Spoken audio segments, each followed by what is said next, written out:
अगर आप शेयर्स या म्यूचुअल फंड में इन्वेस्ट करते हैं, या फ्यूचर्स एंड ऑप्शंस में डील करते हैं, या इंट्राडे ट्रेड करते हैं, या आप एक सोशल मीडिया इन्फ्लुएंसर हैं, तो क्या आप अपनी आईटीआर में सही नेचर ऑफ बिजनेस सेलेक्ट करते हो? देखो, जितना इंपॉर्टेंट आईटीआर फाइल करना है उतना ही इंपॉर्टेंट है आईटीआर में सही नेचर ऑफ बिजनेस सेलेक्ट करना। क्योंकि अगर आप गलत नेचर ऑफ बिजनेस सेलेक्ट करके अपनी आईटीआर फाइल करते हो तो आपकी आईटीआर इनवैलिड मानी जाएगी और आपको नोटिस भी मिल सकता है। लोग अब ट्रेडिशनल तरीके से पैसे नहीं कमा रहे कि सैलरी आई, प्रॉपर्टी खरीद लो, गोल्ड खरीद लो, या छोटा मोटा बिजनेस कर लो, बल्कि आजकल लोग मॉडर्न तरीके से पैसे कमा रहे हैं। वो सोशल मीडिया के थ्रू ब्रांड डील, प्रमोशन वगैरह करके पैसे कमा रहे हैं, शेयर्स में इन्वेस्ट कर रहे हैं, म्यूचुअल फंड में इन्वेस्ट कर रहे हैं, फ्यूचर्स एंड ऑप्शंस में ट्रेड कर रहे हैं, इंट्राडे ट्रेड कर रहे हैं और आईपीओ वगैरह में इन्वेस्ट करके पैसे कमा रहे हैं। तो इनकम टैक्स डिपार्टमेंट ने इनकम के ब्रॉडर और मल्टीपल सोर्स को कवर करने के लिए फाइनेंशियल ईयर 2024-25 की आईटीआर से 5 नए बिजनेस कोड्स ऐड किए हैं। सोशल मीडिया इन्फ्लुएंसर्स के लिए कोड है 16021, स्पेकुलेटिव ट्रेडिंग यानी कि इंट्राडे ट्रेड करने वालों के लिए कोड है 21009,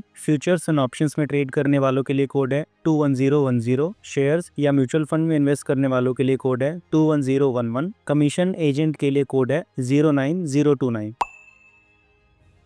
इन बिजनेस कोड के द्वारा इनकम टैक्स डिपार्टमेंट को आपकी इनकम का करेक्ट सोर्स आइडेंटिफाई करने में हेल्प मिलती है। अगर आप प्रिजम्पटिव बेसिस पर अपनी इनकम डिक्लेयर कर रहे हैं तो इन कोड से पता चलता है कि आप जो बिजनेस डिक्लेयर कर रहे हो वो सेक्शन 44 AD में कवर भी होता है या नहीं। अगर आप गलत बिजनेस कोड सिलेक्ट करके अपनी आईटीआर फाइल करते हो तो आपकी आईटीआर लेट प्रोसेस हो सकती है और इनवैलिड भी हो सकती है। अगर आप गलत बिजनेस कोड सिलेक्ट कर रहे हो तो लॉस कैरी फॉरवर्ड करने में भी दिक्कत आ सकती है। और इनकम के नए नए सोर्सेज डेवलप हो रहे हैं तो उन सोर्सेस ऑफ इनकम के लिए डेडिकेटेड कैटेगरी जरूरी है।